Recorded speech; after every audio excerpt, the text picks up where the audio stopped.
Comadres. Welcome to another episode of Comadreando podcast. I'm your host, Marcy. And today we have a solo episode. I know they're rare and far between. However, I thought it was merited. I was trying to get a specialist for this topic in particular, but I was not able to find one that was available to speak with all of us. However, do not fret because I am backing up everything that we're going to be discussing today with scientific evidence and data.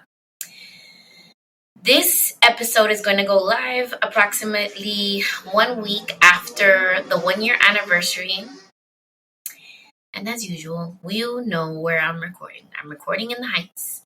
And there's going to be a random car driving by or speeding by, or there's going to be a random motorcycle. So you know the deal. There might be some extraneous noises. I will try my best to avoid them. However, it should not be taking away from the content of the show. So, as I was saying, this episode is going to air 1 week after the 1-year anniversary of our show. And I just wanted to thank you all again for your support and listenership. It has been a truly amazing experience. I have grown so much from the very first episodes that I recorded to now. And honestly, the best thing I've taken away from making this show is that I've been able to help all of you in one way or another. Creating a community of people, parents, and loved ones of people with special needs that are coming together to help better their quality of life in one way or another, and to also support them in any way they can, which is amazing. You know, I continue to say this, and I will continue to say this until I'm blue in the face. And, you know, the goal of the podcast is to create a community, you know, something that I didn't have when I first had my child diagnosed. So, you know, I'm trying to change the narrative and educate as well as destigmatize special education and diagnoses for communities of color. With that being said, stick with me. We're in it for the long haul. Comadreando's not going anywhere, and I aspire to continue Comadreando with all of you for many more years to come.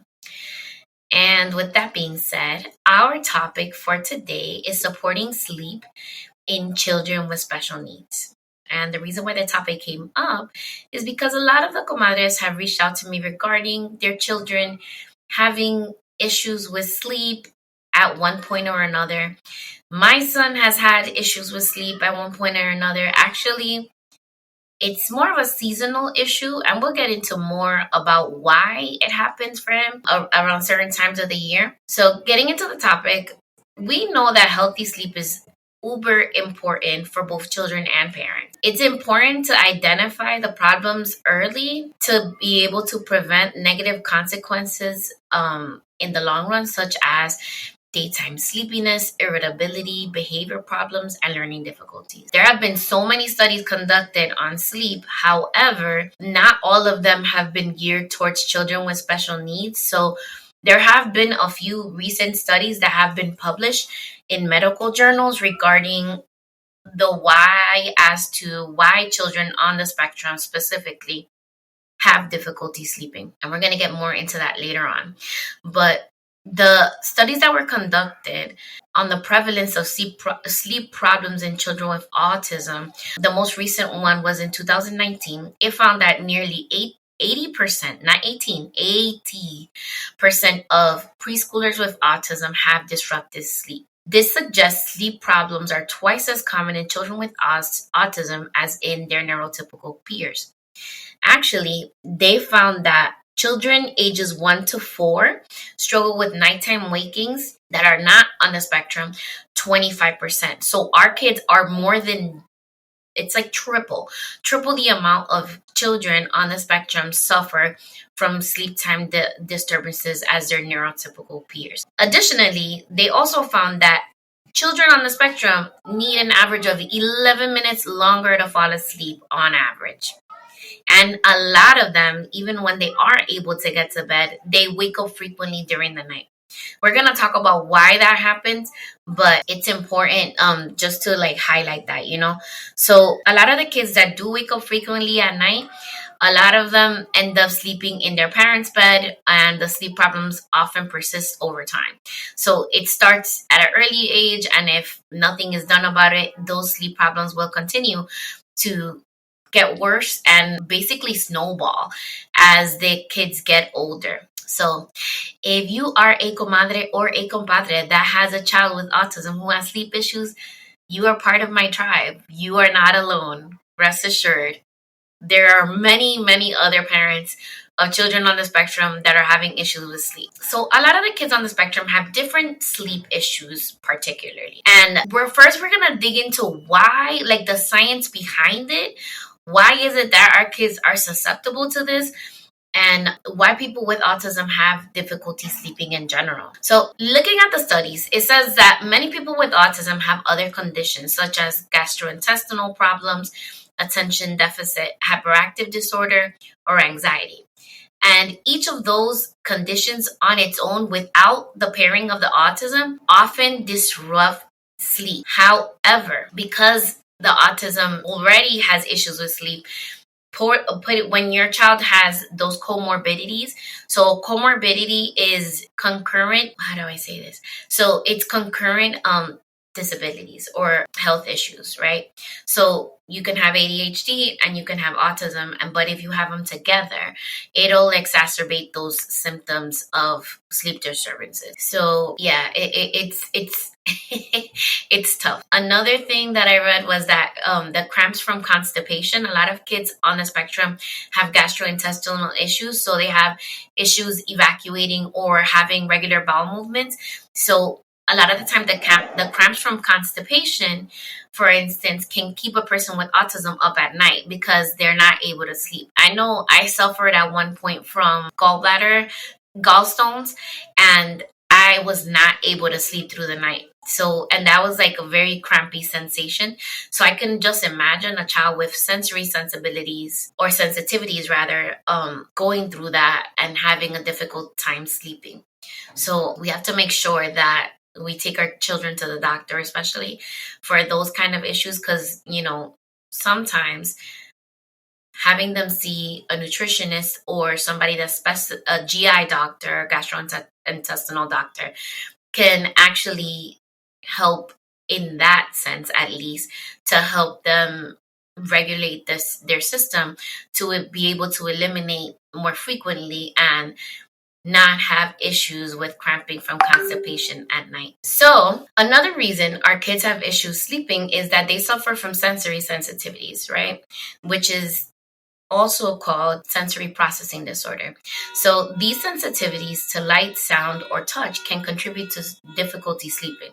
Sleeping problems can also be an indicator of depression in autistic people, though whether it is a cause or a result of sleep difficulties is unclear as of yet. So we don't know if it's a result of, we don't know if it's an issue of the chicken coming before the egg or the egg coming before the chicken. So we don't know whether the depression is because of the sleep difficulties or because they are depressed, they have issues with sleeping.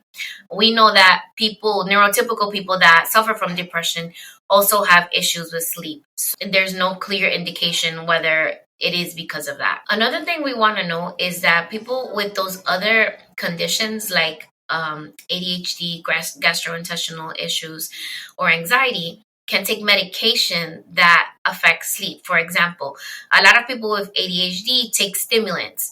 Those stimulants are known to cause insomnia. So that's another thing that is like another strike against our kids and people that actually have autism and ADHD as well. One thing that I found really interesting when I was looking at the research, I've read about 5 articles regarding this, is that they have done genetic studies regarding people on the spectrum and their genetic makeup. So they found that people on the spectrum carry mutations that make them prone to sleep problems. Those studies suggested that individuals with autism are more likely than typical people to have mutation in genes that govern their sleep-wake cycle, or those that have links to insomnia. Some studies suggested that people on the spectrum carry mutations that affect levels of melatonin, which is a natural hormone that controls sleep. I want to note that melatonin is naturally produced in the body. I know when Aiden first started having issues with sleeping, I asked the pediatrician for a supplement that is natural to be able to give to my son. She suggested at the time giving him melatonin. You guys know that my mom is Latina, and our parents really don't believe in taking pills or medications of any kind unless it's like absolutely necessary. So the first resistance and from her and other members of the family was like, what are you giving him? This is something that can be solved naturally, blah, blah, blah, blah, blah, whatever it is. However, the melatonin, decreased production of melatonin in people with autism cannot be solved without taking the supplement to top them off. So let's say their levels are like dipping in a certain way, the melatonin supplement can help, even them out and help them regulate their sleep cycle in a better way. So, yes, there are things that can make you sleepy, but the melatonin is proven to help you fall asleep faster and also stay asleep for longer periods of time. So yeah, I wanted to note that because I know a lot of people are like, oh, I don't want to give my kids drugs. It's not drugs, guys. It's a actual natural, substance that is produced in the body. Our kids just don't produce it as much as neurotypical people. So this is why it's important to make sure we research and see whether they need that. So let's kind of make a little segue about the effects on parents' physical and mental health. As we all know, when our kids don't sleep, we also have issues with sleep, right? There's no way that I'm going to be able to sleep if my kid is going bananas in the other room, crying or carrying on or scripting or, getting up to go play or getting up to watch TV. There's no way that I'm actually going to be able to settle down and have a full night's rest when I know that my child is potentially putting himself in danger in the other room. So I've noticed, and I've spoken about this on the show before, that my mental health declines when I am not receiving enough sleep. And I know that our kids' mental health also declines in that way. So besides our mental health declining, I also feel that, at least personally, when he was having so many issues sleeping, I felt I was failing as a parent, right? I felt that, truthfully, I felt like I was doing something wrong, that my kid wasn't able to sleep through the night. But I feel like as parents, we're very hard on ourselves, and we don't really take into account the other situations that in our lives, or environmental factors, So I'm going to talk about a little bit about the short-term consequences of sleep disruption in our children with regards to us as parents. So some of the things that can happen is that we can have increased stress responsivity. We can experience somatic pain. We can experience reduced quality of life, emotional distress and mood disorders, cognitive memory and performance deficits in the short term. So I remember when he was having sleep issues at the beginning, when he first got diagnosed, that even though I was overweight, the issues with the sleep were affecting me to the point that I was in constant pain, right? I would wake up from sleep in actual physical pain, right? And I couldn't explain why, because my bed, I had just bought a new mattress, I had gotten new pillows. There was no physical reason why I was having issues with that. It's just that I feel like my body was not getting enough rest. Not only that, but because I was overweight, I also suffered from sleep apnea, which is bad, right? Your cognitive functioning declines, right? You're not as quick on the uptake when you're tired, constantly tired. Also memory, there's things that I remember I used to call it mommy brain, but honestly, it could have just been a result of not getting enough sleep at the beginning, right?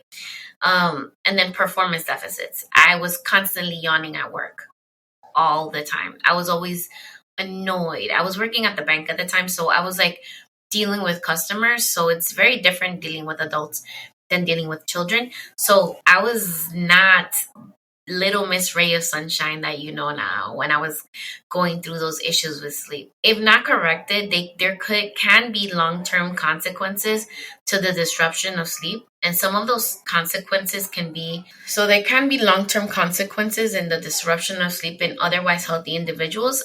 And that can be hypertension, dyslipidemia, cardiovascular disease, weight related issues.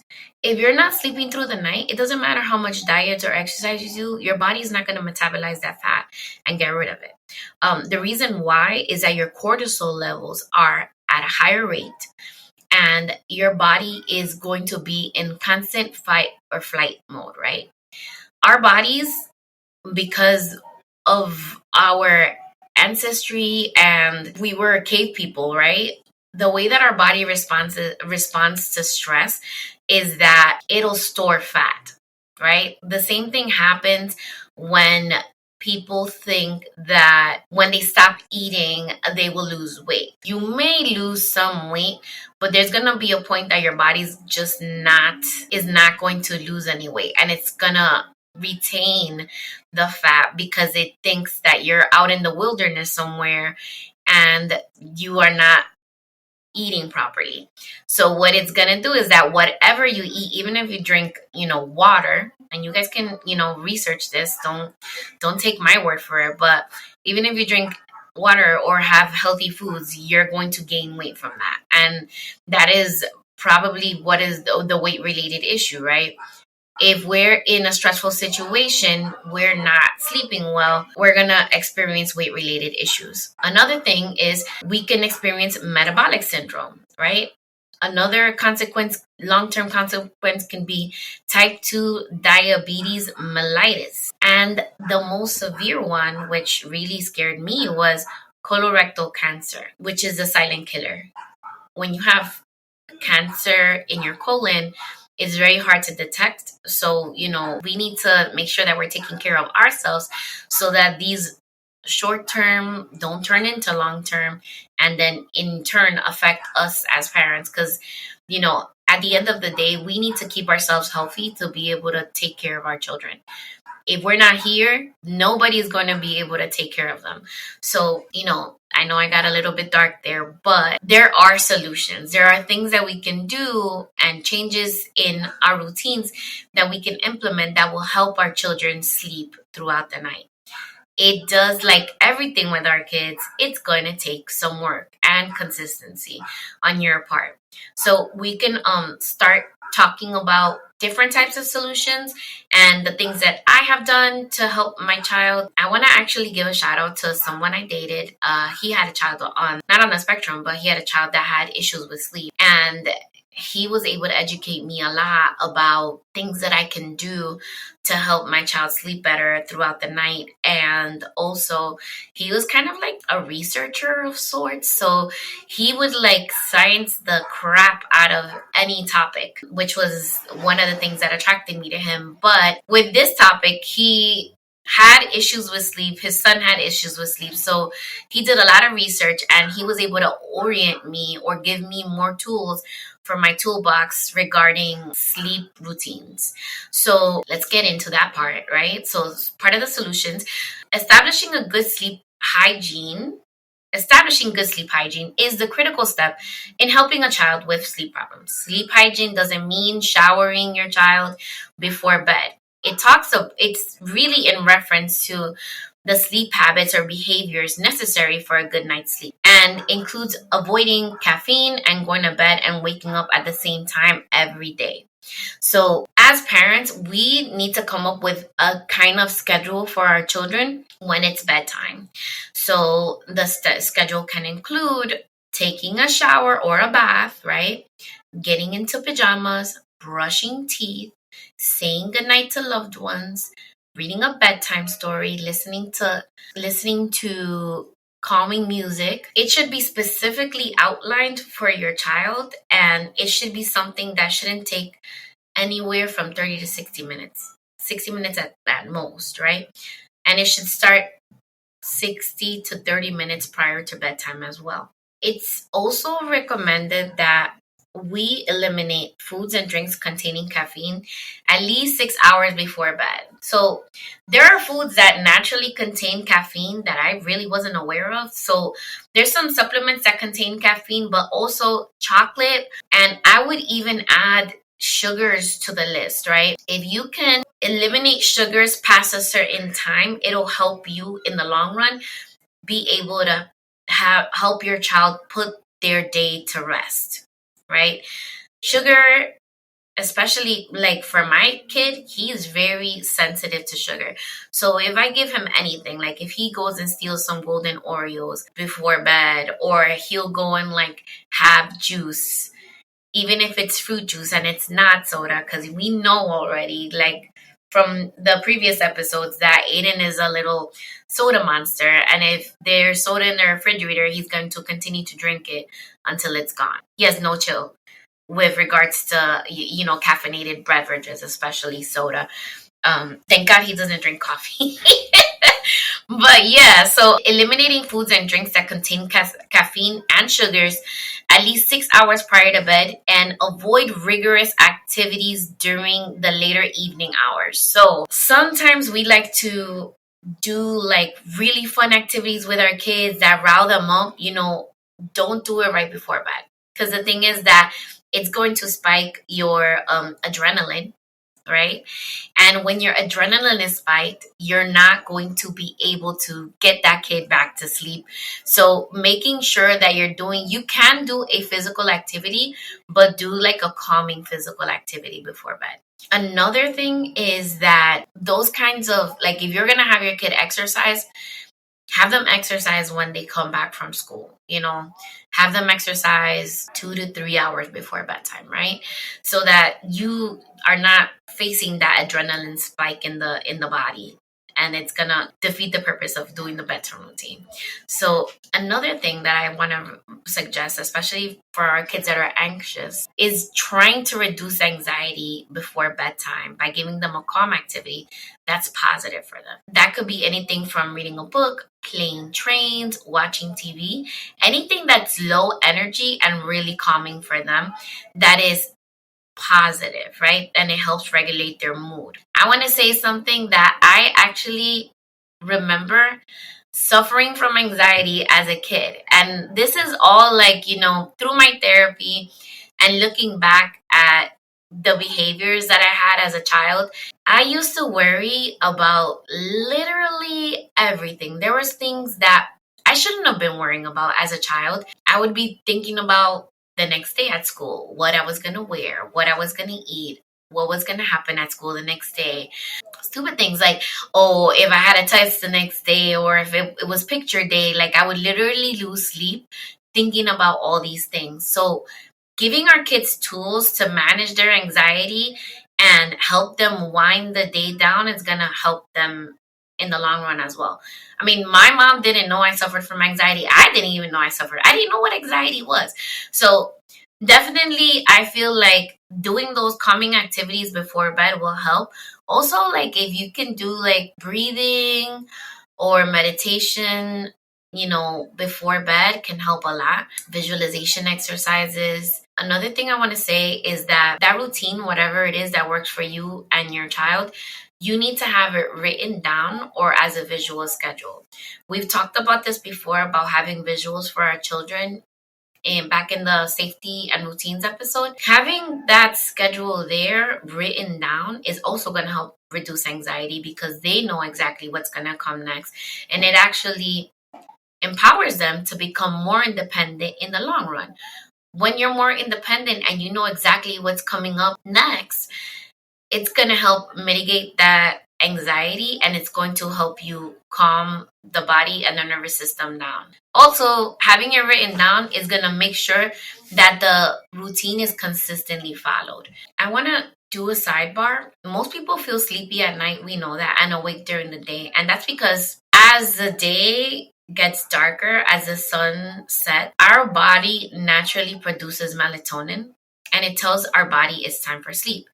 Daylight tells us to wake up. This is our natural circadian rhythm, which helps us all sleep at the right time. So our kids, because they don't have this natural circadian rhythm, another thing that I'm gonna suggest, not that they don't have it, it's just it's different than ours. What I'm gonna suggest is taking away those devices 2 hours before bed. I know you're looking at me or listening to me and you're like, no, Marcy. Yes, you need to. The reason why is that blue light interrupts our circadian rhythm. It reduces the amount of melatonin that we're producing in our body. And because our kids are especially sensitive to that, it is imperative, it is important. You need to take away those devices at least 2 hours before bed so that your child has the opportunity when they're taking the melatonin to be able to top off and actually get to a normal level before bed. Another thing that the person that I dated suggested was changing the temperature in the room. He did research and he said that the temperature in the room shouldn't be above 65 degrees or something. So it should be relatively cool in the room. Cool environments actually help us sleep better. It might be very chilly if you get out of the bed, but as long as you have blankets and quilts on the bed, you should be fine. But definitely having like a cooler environment and changing the lighting in the bedroom will help tremendously. So once you take away these devices from your child, even if they're just watching TV, make sure that the lights are down, that you get night lights for the room, or you turn on a lamp instead of having the overhead light on. That'll help, get their body in general ready for bed. It'll help wind them down. Another thing I wanted to say regarding the lighting in the bedroom, besides using the like turning off the lights, another thing that I would suggest, which has been a game changer for us, is buying those blackout curtains. I went to Bed Bath and Beyond and I did spend like $20, $25 on one panel of a blackout curtain. However, this was a game changer. I want to say this was like the best $25 I ever spent. The blackout curtain literally creates an environment of like complete darkness in the room.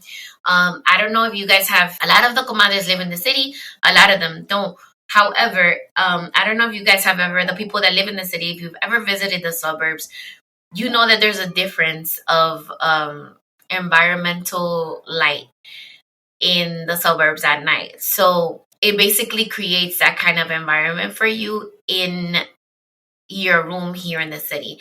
So using the blackout curtains have been a complete game changer because it takes away that extra light.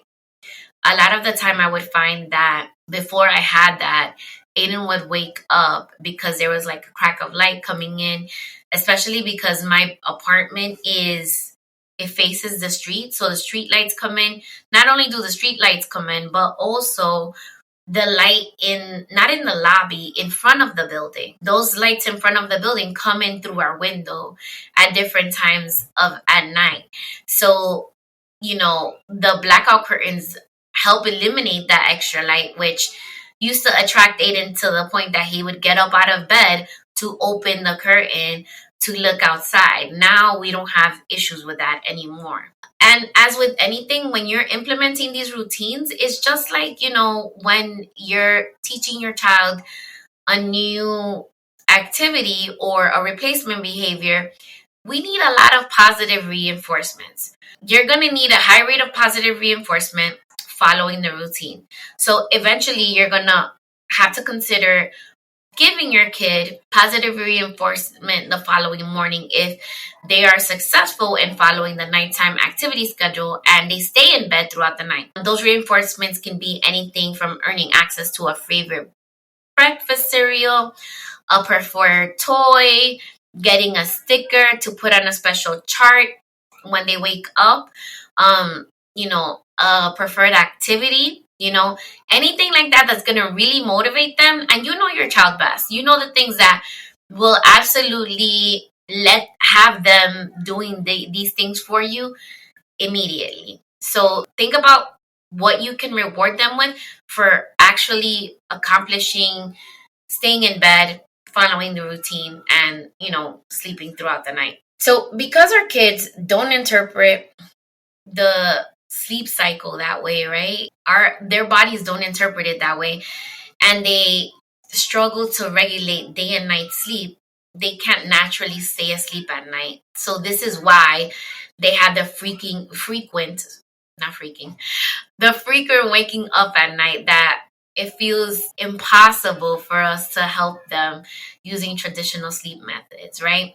One thing that I did read, one of the people that is now a sleep specialist, she has a child on the spectrum. That was one of the articles that I read. I'm actually going to link all the articles that I read below in the show notes. She was saying that there was people that when she was researching how to help her children sleep, she came up with a gentle sleep method, which is some of the things that I'm going to be highlighting next. However, some of the suggestions people said were like cry it out. And I want to advise against that because the cry it out method doesn't necessarily work for children on the spectrum. You can actually end up traumatizing your child. There's a way to kind of quote unquote cry it out, but not really. So we're going to talk about how that works going forward. But I wanted to talk about some of the sleep disorders, right? These are medical ones though, that need to be diagnosed by an actual sleep specialist. And these are diagnosed through studies, right? You take your child for a sleep study and they can be diagnosed with obstructive sleep apnea or periodic limb movement disorder. So like restless leg syndrome, which is something that I've never, thank God, never suffered from. But these are conditions that are actually treatable, right? But they require you seeing your pediatrician and working with a sleep specialist to be able to get lab work and a sleep study for a full proper diagnosis. Since these conditions are often overlooked and can cause poor sleep in our kids, um, it's important to consult a medical professional if like you haven't had success working on sleep habits. So if you've been implementing all these things, right? You have a sleep routine, you have good sleep hygiene, you're doing all these things and it's been 2 weeks and you see no improvement in your child, then I would suggest going to your pediatrician and having a serious conversation regarding the sleep issues. Yeah, definitely consult a medical professional. Another thing that was noted in the articles that I read is that the quality of sleep can actually trigger certain features of your child's condition, right?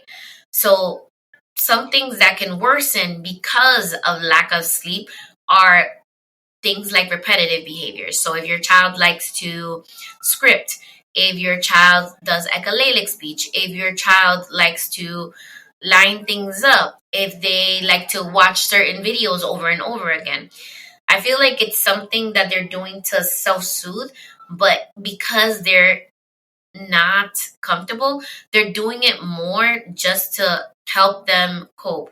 But the thing is, it turns into a never ending cycle, right? Because, like, let's say Aiden does a lot of echolalic speech, it makes his sleeping more difficult. So he's already tired, but then he's scripting or doing echolalic speech, and it's not helping him fall asleep because he's talking, and this is stimulating his brain. So it's just like a never ending cycle, and it creates like a disruptive feedback loop. And one of the other studies, which was really interesting to me, was it said that in the sleep studies that they had conducted on children with autism, they found that about 15% of their time sleeping is spent in REM stage, which is rapid eye movement. This stage of sleep is critical for learning and retaining memories. So only 15% of the sleep is in the REM stage for children on the spectrum versus their neurotypical peers, which by contrast spend about 23% of their nightly rest in the REM stage, in the rapid eye movement stage. So that's like an 8% difference, which is huge. They're not getting the same quality or amount of sleep as their peers. So, us getting them to sleep on time and helping them with sleep routines is just going to improve them overall. Another study from 2009 found that children with autism who have sleep difficulties are more hyperactive and easily distracted than those who sleep well. I know as a teacher and as a mom, when the children are not getting enough sleep, it is severely noticeable in the classroom. Severely noticeable. Besides them being irritable or, having a little attitude or not wanting to participate, I notice the kids that have ADHD are like wired. And I feel like it's a reaction because your body is tired. It just kind of it's an odd reaction because you would think that the energy would go down. It does not. It just has them really in a spot that they're like literally all over the place. Like they can't really focus. And it's all due to sleep, which is I am a sleep advocate. I am part of the nap ministry. If you need to take a nap, you need to take a nap, right? However, this is something like I'm passionate about. I really enjoy my sleep and I love when my kid sleeps well because I see the difference in him the next day when he's like bright-eyed and bushy-tailed. He wakes up on his own. I don't have to fight with him in the morning. It just like makes our lives better in the long run. So, as parents, our ultimate goal is to get our kids to sleep through the night in their own beds. So creating that sleep routine, the short, consistent, reproducible sleep routine that happens every night before bed can improve the chances that our kids are going to fall asleep quickly. So remember, I'm just going to go over some of the things that we can include in that sleep routine. We can take a bath or a shower, put on pajamas, brush teeth, read from a book, or listen to some music, right? Calming music, not like party music. The bedtime routine should take place outside of the bed. So if you're reading the book, you should be reading the book outside of the bed. And the only reason why I'm pointing that out is that another suggestion from one of the articles, it said that our bed should be for sleep only. I'm going to read exactly what it says. It says, sleep in your bed only and use your bed only for sleep. So there should be no other activities happening in the bed so that your child is associating already that my bed means it's time to go to sleep. It's not playtime. It's not party time. No, it's time for sleep. So another thing that I wanted to mention is that, well, I already mentioned this, but the blue light in electronic devices, even if they have the night filter, you know how your phone, like at least iPhones, and I know smartphones in general, go into like night mode. So it'll like put a filter on the screen. Even with the filter, it still interrupts how much melatonin is produced in the body. So make sure that you're not letting them use those devices at least 2 hours before bed. Another thing that people have been researching into, which was something that kept coming up, was using CBD to help, regulate the body and calm them down to be able to get ready for bed. However, even though it is a fast-growing option, before giving it to your child, make sure to consult with your pediatrician. Also, I would suggest any of these supplements that you're going to try with your child if it's the first time, make sure you try it on yourself. You want to know exactly what the reaction is going to be and what your child is going to feel like. So I definitely did try the melatonin and I did try the CBD before giving it to Aiden after I consulted first with the pediatrician to get the okay. And once I got the okay with regards to timing, quantity, and frequency, I was able to, try it out on myself first and then start giving it to Aiden in that way. So there was a question that I thought like stood out to me, and it's gonna harbor on another part of another topic for another day, but I do want to mention it. And the question was, would better sleep improve the quality of life for many people on the spectrum? And the answer was maybe, right? No large definitive study exists on that topic, but research has shown that typical children and those with autism who undergo surgery to alleviate the breathing because of the sleep apnea show better social communication and attention, as well as fewer repetitive behaviors. So those kids that have better sleep because they're doing these routines and have had, let's say, unfortunately, let's say they had the sleep apnea that's because of a malformation in the nose or like the breathing passages. Once they get that operation, they show significant improvement in social communication and attention, and they have less repetitive behaviors. But I do want to reiterate that better sleep is not going to cure autism. I'm going to say it again for the people in the back. Better sleep is not going to cure autism. One thing that irks my nerves, there's a lot of people out here selling dreams to parents, selling these systems, quote unquote, telling parents that they're going to cure their kids' autism. First of all, autism is not a virus. It is a disability. And actually, disability is not a bad word, but let's call it a super ability. It's just a way that our children think that is different than other people, right? A lot of people, especially this is ableist culture, that want to make our children feel like they're less than because their brains function in a different way. That's number one. Number two, there is no cure for autism. Like I said, it's not a virus.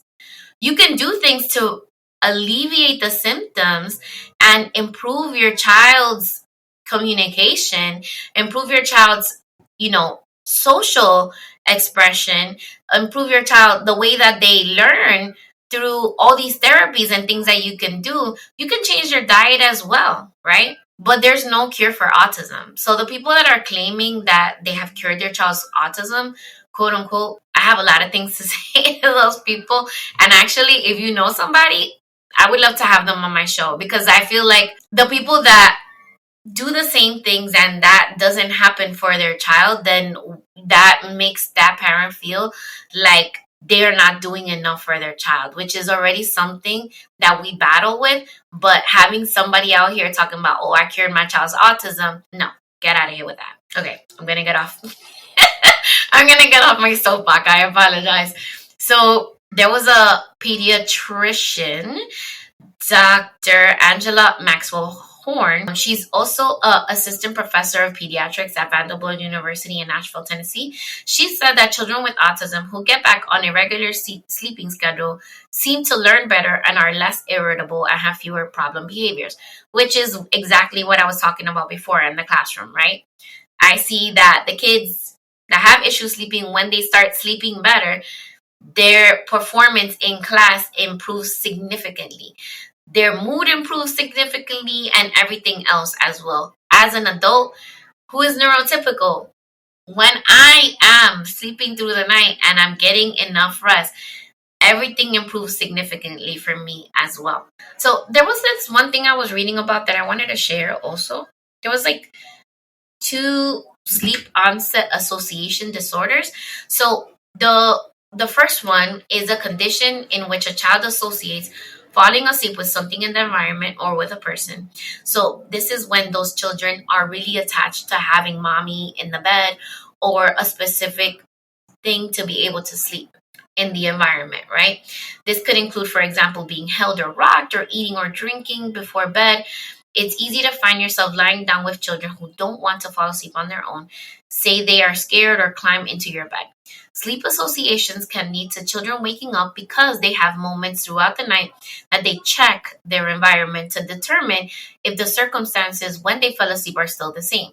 If you let children fall asleep in your bed, cuddle with them, or rub their back until they drift off, this can be perceived as different, and they will wake up and look for the same comfort to fall back asleep. So, us loving parents and loving mothers can actually be our worst enemies with regards to sleep routines, because the thing is that this can encourage the behavior, right? So you're giving the kid a reward, and this can happen throughout the night. It can cause the kids to wake up multiple times in the evening.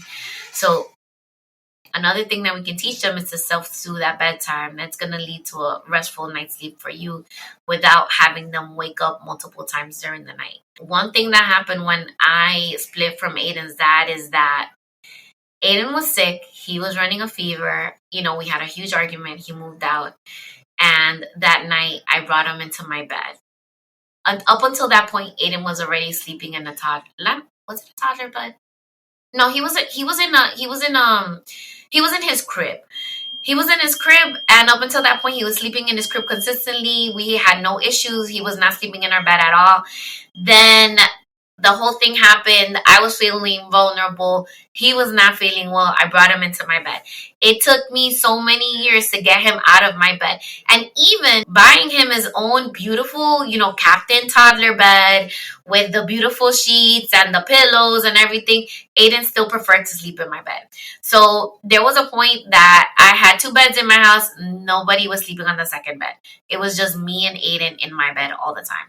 What I ended up doing to convince him to sleep in his own bed was that I bought a new mattress for myself and I gave him my old bed. So Aiden was sleeping on a queen size bed at the age of 6, which is not advisable, but hey, it worked for us. So that, and I gave him even like all the bedding and all the pillows just to make it feel like I was still in the bed with him. So we started transitioning from him sleeping in my bed. Now he had my quote unquote my bed in his room and all the furnishings, and then we were doing the sleep routine, and that helped him get out of that sleep onset association disorder. Another thing that I read about, which was interesting, was the limit setting subtype. So what they call the Jack in the Box syndrome. And that it involves refusal to go to bed and repeated requests to delay bedtime. So this looks like, I'm not tired. I wanna drink some water. Can I have some juice? Can I go to the bathroom? No, because tomorrow, blah, blah, blah. Or they'll start talking about their day, or they'll ask for another story, anything like that to get out of bed are examples of this Jack in the Box behavior, right? So parents constantly returning their children to bed and watching them get out again. So those are 2 issues that I've seen run the gamut, right, between our kids. And not only our kids on the spectrum, this is like for all children, especially toddlers. So our question now is like, what do you do if you do the entire routine and your kid still engages in the problem behavior? So like, what now, Sherlock? So there's clinical ways. It's called escape extinction, but I'm going to explain it to you in non-scientific ways. So basically, us changing the routines doesn't necessarily mean that there's going to be successful treatment of the sleep disturbances. Our choice of what we do depends on how and when the sleep disturbances occur. So in situations where our kids have difficulty falling asleep or wakes up multiple times during the night, an escape extinction procedure should be used, which involves preventing or removing access to the reinforcement. So if your child is suffering from that sleep onset association disorder, which is that they wake up multiple times during the night, to just double check that even if you put them in the bed, right, and you like sneak off to go to your room, if they're waking up multiple times during the night, then you need to put your child back to bed with as minimal discussion as possible. You should not be talking, because the talking is actually gonna, reinforce the behavior. So you're implementing the nightly sleep routine and you're ending it with placing your child in the bed and you're leaving the room. Every time your kid wakes up and tries to leave the room, you're going to redirect your kid back to the bed with minimal discussion or interaction. It should be repeated until the child stays in bed on his or her own and falls asleep. It's easier said than done. I understand. So just bear with me, right? As you're getting them accommodated to the sleep routine, once you're done and you put them in the bed, there should be, besides saying goodnight, there should be no more discussion. They say that the key steps for this escape extinction routine is that you need to stay silent, remain calm, and use reinforcement in the morning when the child falls asleep on their own in their own bed. The graduated escape extinction. So this is when your child is engaging in tantrum behavior at night. So it's very similar to the escape extinction procedure. However, the graduated procedure starts by putting the child to bed and leaving the room. When the crying or tantrum behavior occurs, the parent will wait a designated amount of time before going back into the child's bedroom. The latency, so the delay in the response, will systematically increase until your child finally falls asleep before you enter the room. This is part, like, I feel like this is like a better option to the cry it out method, because the cry it out method, like, there's kids that have no chill. They will cry the whole night until they're hoarse. So this is kind of similar to the cry it out method in a way, but it's a little bit more graduated, because you are going in to check on them just to like let them know that they're okay, but then you're still leaving the room. You're not giving into the tantrum, right? Or the meltdown, rather. Some other things that I wanted to suggest is that for me, this is like experiential data. This wasn't really talked about in the articles that I read.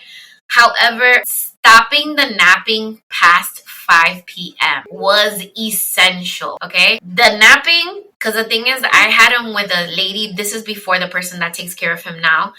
I had him with somebody that was like, getting him off the school bus and bringing him home, and then he would be tired, and they'd be like, oh, see, duérmete, go to sleep, right? And then who ends up getting screwed in the end? Me. Because he would not want to go to sleep at his designated bedtime, because he was already rested up until a certain point. So those bedtimes when he would take naps after 5 o'clock would end up, instead of going to bed at 9 or 8:30, Aiden would be in bed at midnight, okay?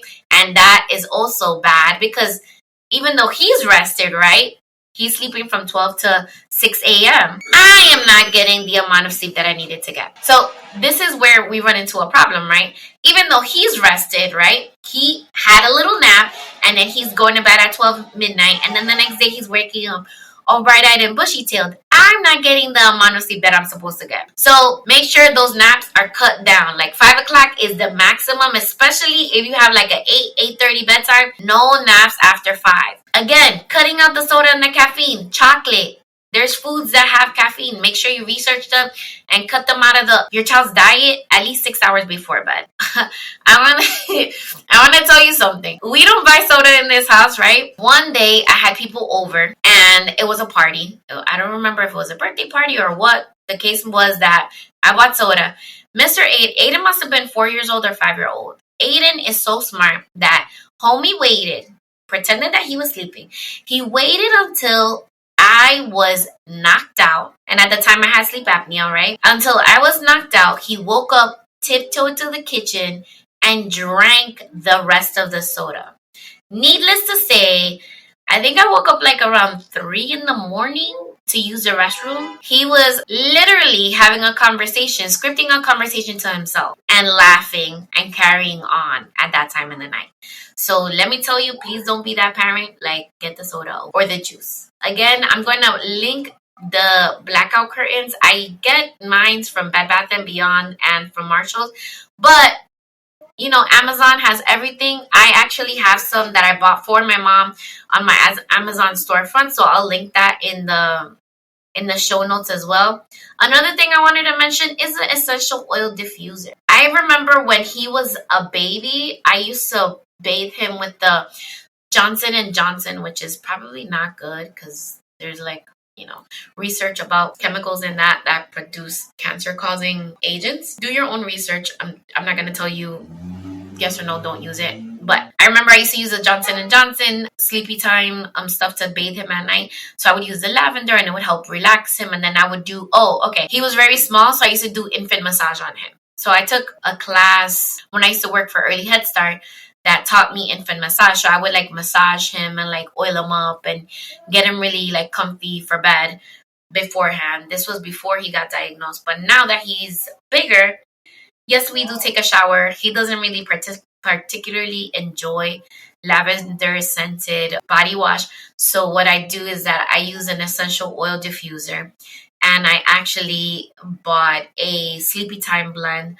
and the lavender as well. So I put a few drops in the oil diffuser, and that helps kind of set the mood and set the tone in the bedroom. One thing I did notice for Aiden is that the sleep disruptions increase, especially when we have seasonal changes. So whenever the seasons change, that we're going from summer to fall, fall to winter, and so on, I noticed that Aiden has issues with sleep. So because I've been observing his behavior for a long run, I already know that at a certain time in the year, I'm going to be using the melatonin, which I've cut out a little bit because I saw a couple of articles regarding people ODing, like giving their kids too much melatonin. I don't know what a melatonin overdose looks like. However, as parents, we are trying to protect our children. So I don't give him the melatonin all the time because he doesn't have issues. But when I see that he's giving me a hard time for bed,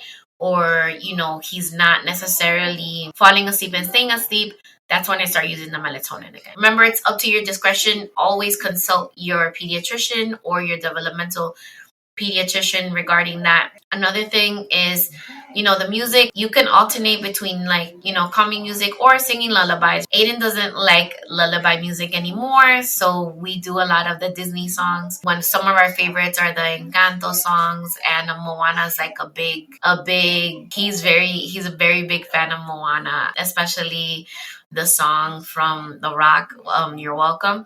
So, things like that can help. I know it sounds simplistic, but creating a good sleep routine and good sleep hygiene in your children is just going to better you as a parent. You're going to be rested. They're going to be well rested. They're going to be working at their optimal, and you will be too. So this is our sleep episode. So with that, we're going to be ending the episode.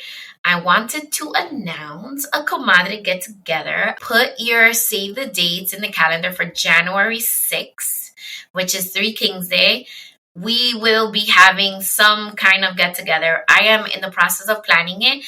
So please make sure that you guys are saving the date, and that the comadres that were not able to make it to the 1 year anniversary happy hour are able to make it out to this. I'll make sure that I make it on the weekend, and that we are able to get together, and that I give you enough time in advance that you're able to secure a sitter.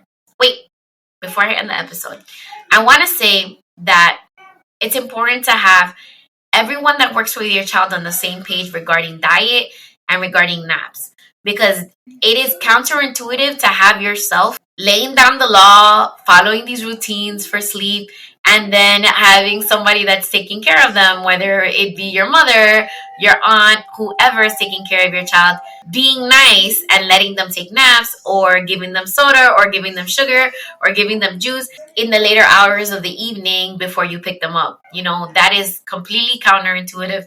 Make sure that you're having a meeting with everybody and that everybody's on the same page. And then give them tips. Like if your kid is falling asleep, give them tips on how to keep them awake, and give them like an activity that's going to stimulate your child as opposed to relax them. Okay, and with that, this is really the end of the episode. As always, I'm going to end it how I always end it, which is follow me at Comadreando Pod on Instagram. And if you have any questions at all, please feel free to send me a Comadre-Gram via email at Marcy at comadreandopod.com, or slide up into my DM. Comadres, don't forget to grab your official Comadreando gear on Etsy or on our website, which is www.comadreandopod.com. Any help that you would like to provide would be appreciated, and you can find those ways to contribute at the bottom of the show notes. And with that being said, thank you for spending an evening with your comadre, and thank you for your listenership again. Bye. Hello, comadre. Hey, comadre. Do you have a minute for comadre time?